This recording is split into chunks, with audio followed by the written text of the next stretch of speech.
highest marks, not what my opponents like to point out. I've never filled out a post-secondary application that asked me what my bank account looked like. And furthermore, my opponent just pointed out that there's an observed empirical relationship between social inequality and health, but it's not indicative of a cause and effect relationship. In fact, the action statement by the Action Statement for Health Promotion in Canada, put out by the Canadian Public Health Association, indicates that research in this area of determinants of health and their impact on health is extremely underfunded here in Canada. And education is one of those social determinants, but again, there's no proven cause and effect relationship. We must be sure there is a relationship between post-secondary education and health before implementing a national free tuition policy. And fostering healthy public policies is an excellent way to improve the lives of Canadians. However, the key is which policies do we support that will generate the largest amount of grid to the most amount of Canadians. But we are not convinced that across-the-board free tuition is the answer when there's thousands of poor, unemployed Canadians who can't afford to put food on their table, clothes on their backs, or even have a warm bed to sleep in at night. In fact, a report by the Canadian Public Health Association states that we need to focus policy advocacy towards fostering healthy living conditions, improving family and child poverty, and improving environmental degradation, to name a few examples. What I'm going to show you is that free tuition doesn't increase accessibility to people from lower socioeconomic statuses. I'm going to show you that these people will not enroll in post-secondary education for various reasons, such as their previous academic success, their self-concept, and their parental level of education, not whether tuition is free. First, let me remind you, though, a recent study in 2009 done in England indicated that there was a statistically insignificant relationship between tuition fee increases and enrollment. This illustrates the point that as tuition increases, enrollment does not change. But even still, we believe the concept of free tuition comes from this idea that it'll become accessible to all, even those from low socioeconomic backgrounds, who otherwise may not be able to pay for their schooling. This is simply fallacy. A 2013 study by Chowdhury found that by given equal academic success by those from various socioeconomic backgrounds, their socioeconomic background had little to no bearing on their future academic endeavors, thereby demonstrating that enrollment in higher education is tied to high school academic success and not whether they could afford it. What Chowdhury et al. State is that the success of the low socioeconomic individual in their early years or primary and secondary education in Canada is more indicative of whether or not they will enroll in post-secondary education. In Canada, the academic success of an individual is the only way into our post-secondary system. And this presents a huge barrier to some. A recent study showed that the mere way a person feels about themselves is indicative of how well they do in school. Two economists, Hoff and Pandy, experimented using 321 boys from various castes. And they put these boys to work solving puzzles. And they found that irregardless of the level of caste, the boys performed equally well. However, then the experimenters got the boys to announce what caste they came from and what their family lineage was before they completed the puzzles, and astonishingly, their marks dropped by 33%. Here in Canada, this sort of stigmatization could easily rear its head in the form of bullying in our schoolyards, thereby greatly harming the academic success of the bully's victims. And again, as academic success is the only way into our post-secondary education, we suggest that free tuition for higher education will not solve this issue of academic success during the individual's formative years within the school system. Moreover, a recent interview on Quebec AM with Professor Ross Finney of the University of Ottawa provided additional factors that contribute to enrollment into our post-secondary education, regardless of socioeconomic status. Most notably was the influence of parental education on enrollment rates of students. Finney found that children raised in families whose parents had previously enrolled in post-secondary education were more likely to attend post-secondary, irrespective of the level of income. So for example, if a child was born into a family who was a low-income family, but whose parents had enrolled in post-secondary, then that child would also be more likely to enroll in post-secondary. And this, again, is irrespective of family income. And this influence of parental education is backed up by scholarly research by Coeli. I want to conclude by saying that we, the opposition, know that reducing tuition fees is a rather downstream approach that is not likely to have impact on encouraging enrollment of lower socioeconomic status individuals to pursue higher education. Evidence shows that the factors such as previous academic success, self-concept, and parental level of education are the major influential factors that contribute to whether an individual can enroll in post-secondary education or not. Evidence also shows that despite increases in tuition fees, enrollment does not change. And if getting students to attend post-secondary is the primary objective, considering free tuition is a waste of time. Policies need to focus on improving the lives of individuals much earlier in their life, not at the point of entrance to our post-secondary institutions. We beg you to contemplate whether a national free tuition policy will really increase accessibility of post-secondary education to those of low incomes, or will it merely stuff the pocketbooks of those upper middle class individuals who can already afford to pay tuition? Thank you.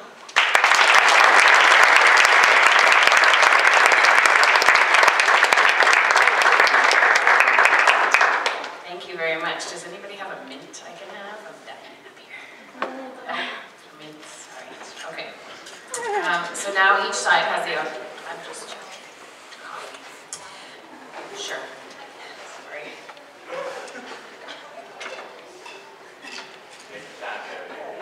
All right, so now each side will have the opportunity to do their 4-minute whip speech with the goal of demonstrating why their side should win the debate. So with this, we're going to begin with the opposition speaker. So that's going to be Naomi. Welcome, Naomi from Camosun College.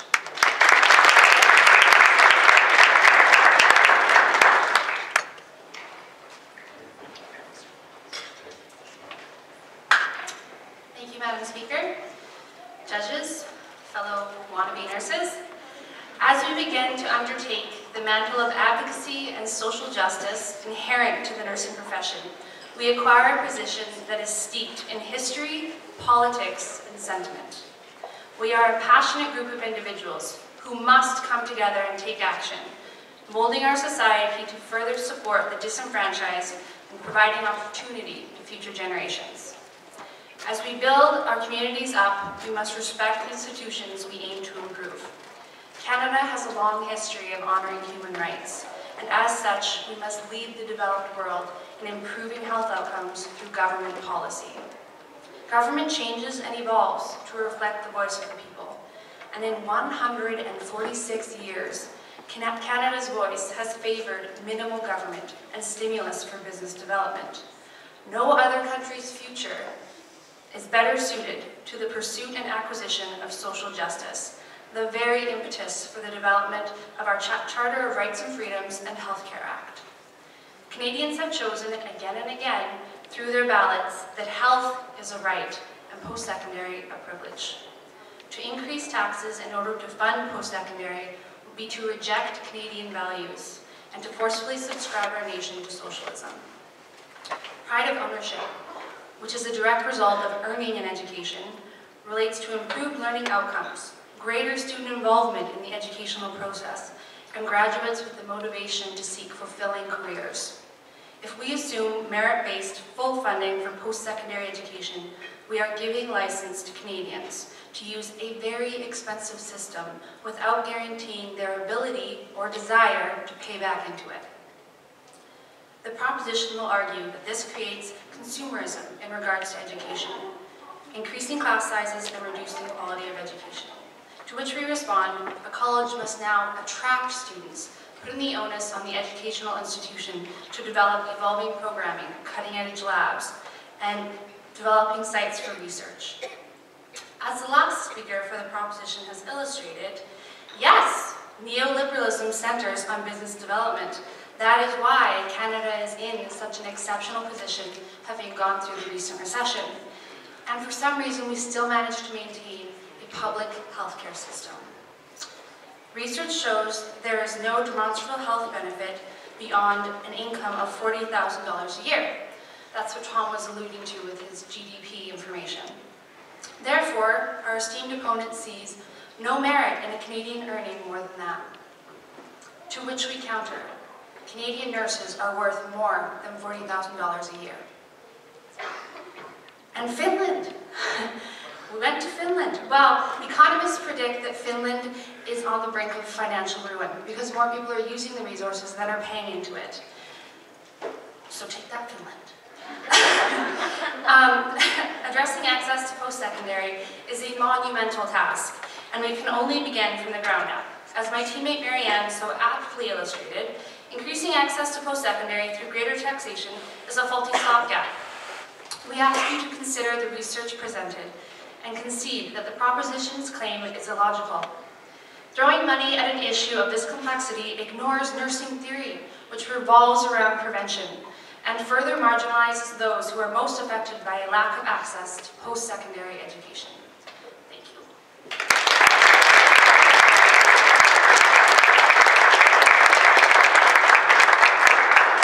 Thank you, Naomi. And now we go to the proposition, and it's going to be done by Carol Kwan from McGill University.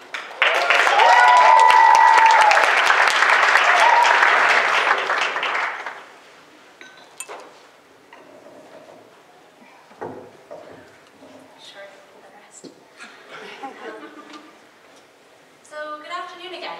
We're here at the end of the debate, so let's take a step back and try to look at this debate holistically. And I'm going to give you 3 criteria that you should be judging this debate against. Which side presents the best economic outcomes? Which side presents the best social equality outcomes? And finally, which side presents the best Canadian values outcomes? Which I would base on 3 subjects: neoliberalism, education, and health outcomes. So starting with the first, economic outcomes. We know that people who are more educated are more likely to have jobs. We also know that they're more likely to make more money. So we would say that providing free tuition across the board will result in better economic outcomes. Firstly for the individual, but also for society, because those people pay taxes. Those people pay into the economy. They're buying houses and cars, and that means that everyone else, there's a trickle-down effect that we all benefit from. This is Keynesian economics. You can look it up later. So on the economic point, we would say that our side has won. And they haven't really come up with any argument against that, so it's not really been attacked in any way. It still stands. So on the second point, social equality. We know, as nurses, you've all gone through the community health courses, and you know that education is a key social determinant of health, and that increasing equality actually increases the health outcomes and social outcomes for everyone across the board. In terms of social equality, they pointed out that with these caste system people, that when they're tested, they had the equal amount of talent and intelligence in everyone else. But because they lacked the opportunities, they couldn't always go to school. And what we're saying on our side is that if you have the talent, if you have the intelligence, if you have the grades, if you're good enough, and the only reason why you can't go to school is because you can't afford it, it shouldn't really even be a barrier at all. You should be able to go to school, and you should be able to benefit yourself and everyone else in society. So finally, on to Canadian values. What do we value? Well, neoliberalism, like Thomas gave you a little briefing on, is, the principle of having free markets and the government only minimally interfering when there's a market failure. And we would say that there is a market failure right now. There are very talented, intelligent people right now that can't go to school because they can't afford it. That's a market failure because their potential isn't being reached. They're not being able to give back to society all the inventions and saving lives and all that fun stuff that they would really love to do, but they can't because they can't afford it. And we just don't see any sense in preventing those people from going to school. So on the topic of neoliberalism, we would say that our approach is actually consistent with that because there is a market failure. So that is a place where a neoliberalist government would interfere. Secondly, on education, they actually did come up here and say that they believe in free funding education for healthcare and science and business. They had these sort of like hit lists of the things that they liked. So they actually do support funding education, just not for like the arts courses that I think a lot of us here have a bias against anyways. So we would say that, they actually do agree with funding healthcare and that we do need to support education. So we're kind of like on the same page there. And finally, for health outcomes. Well, what are the health outcomes here? When people are better educated, they're better able to take care of themselves. They're better able to access social services if they need to. They're also less likely to need those social services because they're more able to fend for themselves because we've given them this education. When they spoke about how there are other factors at play in accessing education, we would agree, and that's fine, but we know that accessing education, financial barriers are the biggest ones, and we're trying to tackle that here. We can't exactly take a child in a family that has parents that hasn't gone to university out of that family just to put them in a family whose parents did go to education. That doesn't make sense. So for all of these reasons, we really feel that we have the stronger side, and we beg to propose. Thank you very much. All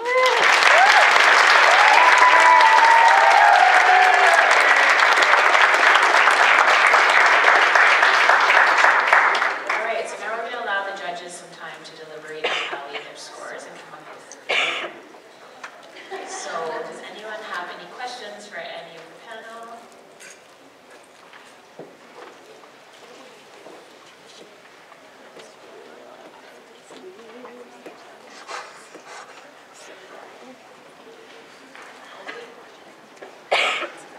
Spark anything in your head that you want to talk about right now? It is me, I will pay my tuition. It's $4,000. All right, here we go.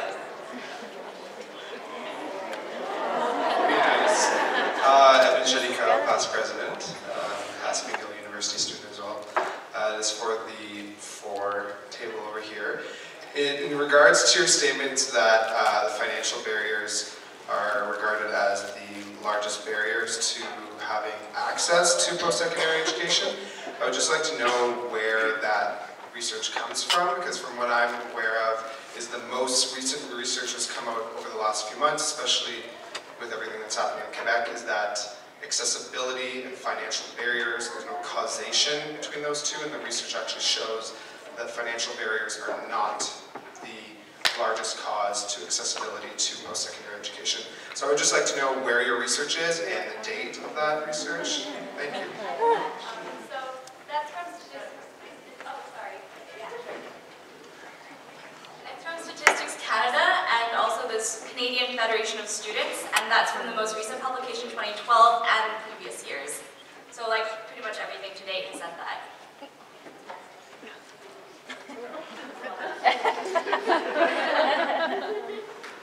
The Against have research that states otherwise, that I believe that they might have mentioned earlier.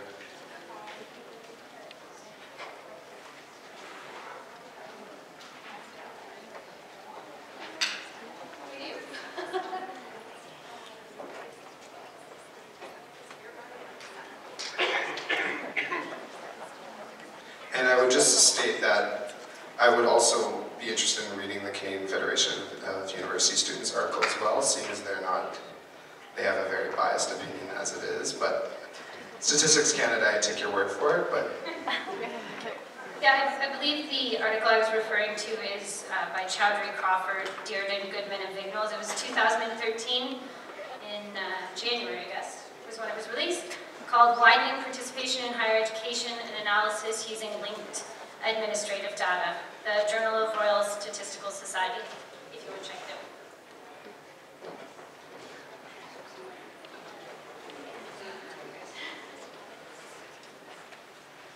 Still tallying?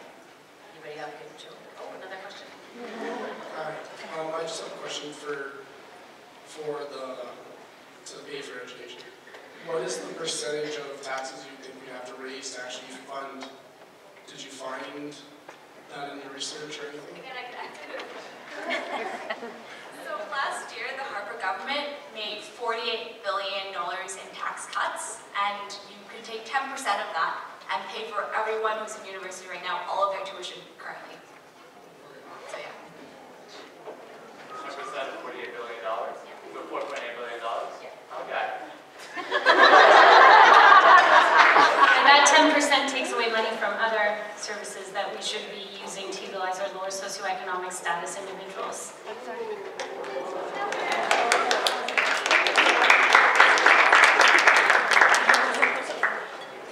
Anyone else? Yes, I have a question for the for side for paying for education. And please forgive me if this was already discussed because I did have to come in a little late, but I was wondering if you felt that there should be any restrictions on the type of programs and things that the schools were paying for, and what kind of commitment that the students have to make to completing these programs, to not do 1 year in nursing, 1 year in law, 1 year here, 1 year there, and what you thought the regulations on that should be.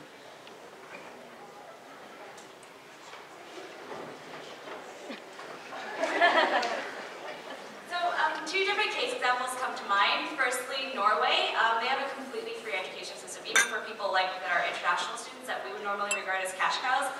They fund for free.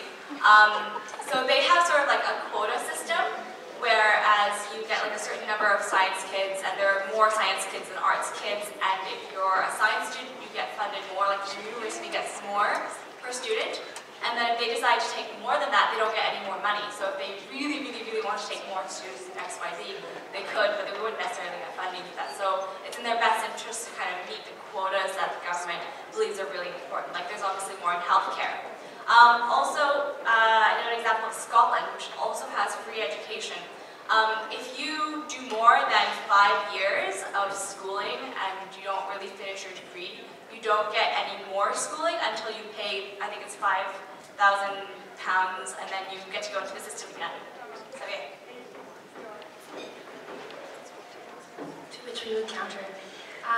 That's the BC Loan Forgiveness Program. If you're going to graduate and actually help functionality of Canada, BC particularly, will pay for your education. If you're going to study arts 6 times, you can pay for it yourself.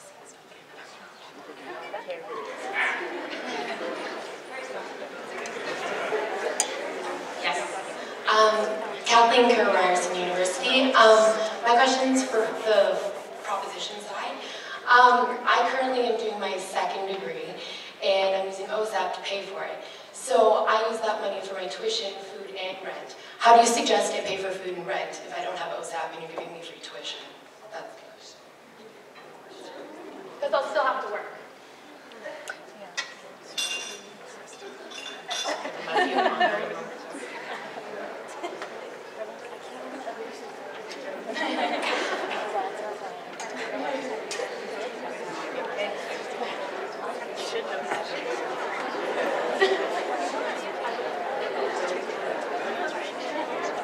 Hi, that's a really legitimate question. We obviously didn't address that here because it wasn't the topic of the debate, but if you're a student in Scotland, you get an allowance. In Quebec, you get a certain amount of money too. I don't really know, so I'm not a Quad student, but What you guys are suggesting is that the money, the $4.8 billion or whatever the money number was, would pay for tuition. So when you have to increase taxes even more to pay for my living costs, for that allowance for my food, and then I'll probably be living on a budget, I probably won't be eating well, I probably won't be living in a good place. So those are also social determinants of health. yeah, for sure. All of those things make sense to me. You know, I think when you look at the statistics again, most Canadians that were polled were happy with getting a small increase in taxes to pay for all of these things. But even if you don't increase taxes, because you're more likely to make so much more money after you graduate, you end up paying back your tuition and a whole lot more money after you graduate and you get your good paying job. And that should make up for it. Good point though.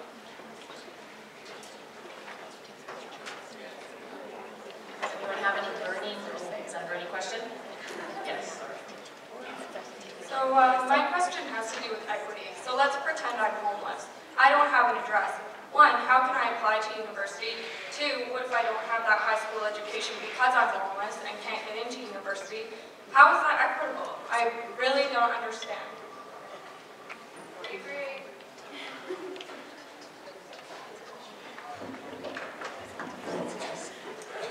Right now I'm regretting choosing this topic, but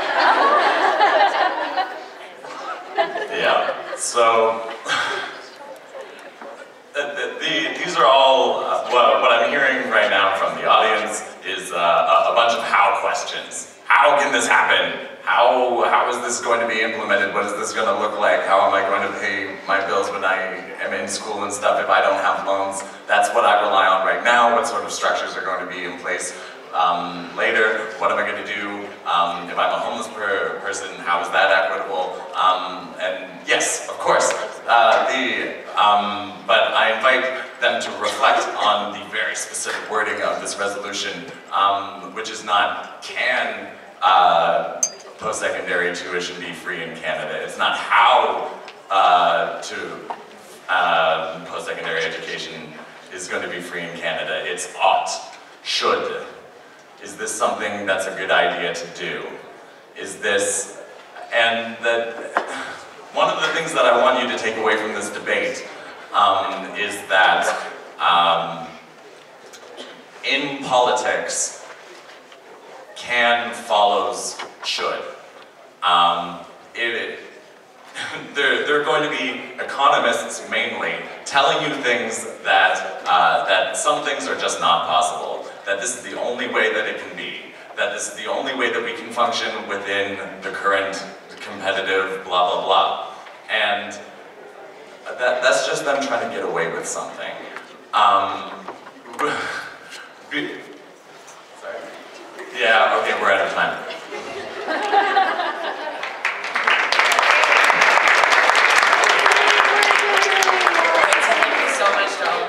I thought it was very well done, and I hope you guys had a good time. So we are announced the winner. The winner is it was very close. The winner is the opposition team.